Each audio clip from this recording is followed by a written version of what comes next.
On peut s'aider entre veufs quand même, regarde. C'est juste une aide, une fois. Ça fait pas de toi une assistée. Comment vous payez votre loyer? Bah, je vends mes culottes sales.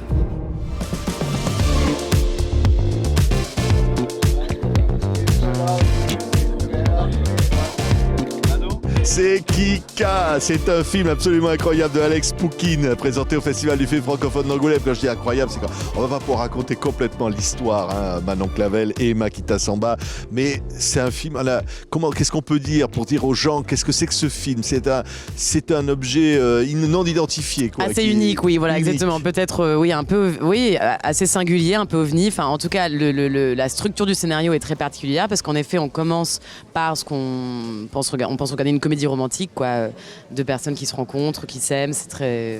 Ils sont là, les deux personnes. Voilà, c'est nous. Très beau, l'histoire d'amour idéale. Voilà. C'est un réparateur de vélo. Exactement. Voilà, et une assistante sociale. Ouais, elle est un peu, elle a plus de mec depuis un bon bout de temps. Non, elle est encore avec son mec, mais bon, ça marche. Ça marche pas fort. Voilà, exactement. Ouais. Il y a peut-être. Et elle a un enfant avec ce mec-là, sa fille qui a à peu près 10 ans, 8 ans. Elle y croit plus trop à l'amour. Hein. Je pense, ouais. En fait, elle est un peu en pilote automatique, quoi. Ouais. Elle trace, puis voilà, c'est quelqu'un qui sauve les autres. Elle n'est pas forcément à penser à elle. Elle a prévu tout jusqu'à la retraite, quoi. Elle va avoir ce mec. Elle n'est pas du tout prévu d'aller chez le réparateur de vélo. Pas du tout, pas du tout. C'est une rencontre. Makita, c'est une belle rencontre. C'est une scène romantique. Par excellence, franchement. Très drôle. Ça commence par de l'agacement. Ça commence par de l'agacement. Que tu ressens dans la vie. Absolument. À ton égard. Bien sûr, de façon assez naturelle. Elle fiche la pagaille dans la boutique. Elle fiche la pagaille dans la boutique. En plus, c'est vraiment. Ce qui leur arrive, oui, c'est vraiment la galère. Ouais, la galère. La galère par excellence. Un mardi, t'as pas envie de ça, quoi. En rentrant chez toi le soir. Elle se dit, bon sang, mais. Et en fait, vu qu'ils sont coincés, vu qu'ils sont coincés dans cet espace, ils n'ont pas du tout d'option de sortie. Ils sont bien obligés de se rencontrer, de parler, d'interagir ensemble. Et c'est là que l'amour, de manière extrêmement inattendue, va naître entre eux. Et puis se tisse après dans des lieux un peu réservés pour eux deux, qu'on va retrouver dans le film à plein d'endroits, puisque c'est un amour. Puisqu'ils ont quand même tous les deux quelqu'un. En fait, ils sont un peu obligés de se retrouver cacher, dans des endroits cachés et de voir s'ils vont changer de vie ensemble ou pas. Voilà. Alors, moi j'ai envie de voir s'il y a une bande-annonce, s'il y a quelque chose. Allez, hop. Allez, lancez ce que vous avez là en régie. Une bande-annonce, un extrait, quelque chose. On veut les voir là. Regardez, c'est Kika. Je crois pas que je serais capable de coucher sans désir. Tu débutes, c'est ça? Oui. Tu dois mettre tes pratiques là. En ce moment, je fais une offre promotionnelle. Marre pas, maman. Tout ira mieux quand on aura notre appart. Comment on fait pour savoir si le client il n'est pas bizarre? Je sais pas, ça existe des gens pas bizarres. Pute, c'est comme assistante sociale. C'est beaucoup mieux payé aussi. Là, on a vu dans la bande-annonce qu'il se passe. Il y a des trucs qui nous paraissent un peu bizarres, là, à un moment donné. Sa vie a pris un tournant, on peut dire. Il se passe quelque chose dans le film, quoi. Il se passe quelque chose. Il y a quelque chose qui se passe dans le film. On peut dire que pour s'en sortir, il faut du pognon. Exactement. Elle a besoin de pognon parce qu'elle va aller. Bon, il va y avoir un drame parce que voilà, on peut pas tout raconter, mais peut-être que cet amour va pas se passer, mais. À un moment, quelque chose va se passer. Oui. En fait, comment on s'en sort? Voilà, c'est ça. Moi, j'ai fait un stage avec des assistantes sociales justement pour préparer ce rôle, et elle me parlait de gens parfois qui se retrouvaient des bénéficiaires, qui sont des gens qui ne pensaient pas se retrouver dans la précarité, mais à qui il arrive ce qu'on appelle un accident de vie, quelque chose qui se passe qu'ils n'avaient pas prévu. Et qui les plonge dans une précarité qui était totalement... ils ne pensaient pas du tout... Surtout une assistante sociale qui est habituée à aider les autres ne s'attendait pas du tout à ça. Elle a un enfant, elle est enceinte, elle se retrouve dans cette situation, elle a besoin d'argent. Ouais. Et elle monnaie ce qu'elle... oui, il peut y avoir des... Non, mais c'est des choses, alors, je ne sais pas si on peut dire, mais des trucs un peu, on va dire, un peu sexuels, ou je sais pas... Oui, c'est le travail du sexe, voilà, elle se retrouve dans ce milieu-là. On pourrait vendre des objets, des choses, etc. à des gens qui seraient prêts à payer très cher. On peut tout faire avec Internet maintenant. Quel outil exceptionnel. On pourrait gagner beaucoup en faisant pas grand-chose.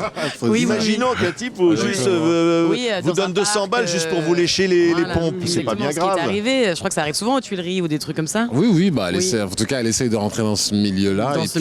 Et puis bon, elle essaye de rentrer juste un doigt. Voilà. Et il n'y aurait pas de film si elle n'allait pas jusqu'au bout du processus. Parce que ça lui permet aussi en fait de se réparer, de se confronter un peu à un autre milieu, un autre métier, d'avoir d'autres interlocuteurs en fait. Oui, sans spoiler, c'est quand même un film qui parle de douleur qui répare. Ouais. Non mais ce qui est vrai, c'est que ce qui est magnifique, moi je trouve, c'est les personnages. Les personnages qui sont rendus d'une manière, ils sont attachants, on les suit, ils nous font rire, on s'identifie beaucoup. Et c'est vrai qu'elle va être embarquée dans un truc et on se dit mais jusqu'où elle va. Et en même temps elle est maladroite et en même temps elle n'est pas forcément là-dedans, elle n'est pas forcément faite pour ça. C'est ça qui c'est magnifique un personnage comme ça, un personnage de cinéma comme ça. Oui. En fait, c'est très bien écrit. Dès le scénario, cette fantaisie, cette richesse des personnages, elle était déjà présente. Donc déjà, ça a été déjà hyper bien écrit. Et ensuite, on a beaucoup improvisé, on a passé beaucoup de temps ensemble, les acteurs. Donc en fait, nous aussi, on a tissé des liens assez profonds, plus complexes, qui, je pense, ont rendu au mieux, en tout cas, on a essayé de l'humanité à ces personnages. Oui, mais je te trouve toujours agaçante. Mais oui, bien sûr, mais t'as bien fait semblant. En même temps du tournage, en tout cas, c'est trop bien. Vraiment, grande performance pour le coup. Blague à part. Gros travail d'acteur. Grosse performance. Blague à part. Il y a beaucoup de gens qui s'avèrent, du coup, après cet accident de vie, un peu agaçants autour de Kika. Oui. Et en fait, qui sont super parce qu'ils sont vus par son prisme à elle. Et il y a vraiment des scènes, par exemple, avec Bernard Blancan, qui joue le beau-père, en fait, qui lui explique comment faire des pâtes à la tomate pour reprendre la vie. Comme si c'était un truc impossible. Et qui, franchement, relève de l'absurde, en fait. Et il y a un moment où le film, il touche à l'absurde qui est quand même, c'est délicieux, quoi. C'est très, très drôle. C'est les situations, voilà. Elle se retrouve dans des situations complètement improbables. Voilà. Et pourtant, pas si décalé que ça, parce que ça te rappelle tellement de choses qu'on a vécues dans la vie. Et c'est un peu ça qui est super, c'est que la vie, elle revient après cet accident de vie, un peu malgré elle. La vie continue, en fait. Parce qu'elle veut plus rien entendre, en fait. Elle est un peu hermétique à tous ces gens qui disent reviens parmi nous. Et en fait, c'est ça qui est un peu fort. C'est ça qu'Alex Poukine a donc fait de façon assez brillante quand même, je trouve. Voilà. C'est un film. Moi, j'ai trouvé que c'est un film formidable. C'est un petit bijou, ce film. Il est incroyable. Et les personnages. Alors, c'est vrai, on se dit, mais bon, après tout, elle rencontre l'amour, elle n'avait pas prévu. Non. Mais après, elle va rencontrer des situations, des personnages qu'elle n'a pas prévu non plus. Voilà. Et alors, elle essaie de se débrouiller dans tout ça, finalement. C'est une femme profondément humaine. Profondément humaine. Et tu disais tout à l'heure résiliente. Oui, résiliente. Résiliente et qui avance, je pense aussi, oui, voilà. Enfin, pas résiliente, elle est un peu fermée à sa propre douleur, en fait, c'est ça. Et elle avance, elle est un peu têtue, en fait. Elle est un peu têtue. Ouais, elle est un peu têtue, tu vois. Et elle veut pas ressentir. Voilà. En fait, elle veut pas. En fait, voilà, on lui propose un drame et elle dit non merci. Non merci. Ça ne m'intéresse pas. Je suis assistante sociale, je sauve les autres. Ouais, voilà, je sauve les autres. Moi, souffrir. Non, ne me touche, ne me caresse pas, non, moi je. Voilà, elle est un peu comme ça, quoi. Voilà, très attachante. Tu vois. Hyper sympa, quoi. Quelqu'un qu'on adore. C'était ça aussi la difficulté, c'était quand même, il y avait ce côté un peu je ne veux pas souffrir, on a du mal à rentrer généralement en empathie avec quelqu'un qui refuse complètement l'émotion. Donc du coup, l'enjeu, c'était de réussir à la rendre quand même sympathique et qu'on rentre en empathie tout en elle refusant l'empathie. Vous voyez, c'était un peu un... Non mais moi j'adore ce film. Alors ce qui m'embête là, c'est j'aimerais tellement le raconter tout parce que c'est un truc qu'on aura envie de le partager. On peut même pas parler du coup des... On a envie de vous dire, vous allez voir ce qui se passe. Et à ce moment-là, il y a un personnage qui, il y a des personnages tendres aussi dans un truc. Donc là, une de mes scènes préférées par exemple, c'est avec, on peut un peu dire, celle-là je pense qu'on peut un peu la dire, c'est avec mon premier client. Celui à qui je vends une culotte, quoi. Ouais, des sous-vêtements. Et lui, c'est ce moment au café où lui, il est complètement... il me propose un jeu et Kika ne comprend pas, elle a envie de rire à l'intérieur d'elle, mais elle se prend à ce jeu. Et il y a une femme au café qui est en train de manger son omelette et qui assiste à toute cette scène. Et cette scène, pour moi, elle est vraiment très drôle, quoi. Ah ouais, c'est du grand théâtre. Exactement. Théâtre burlesque de la vie.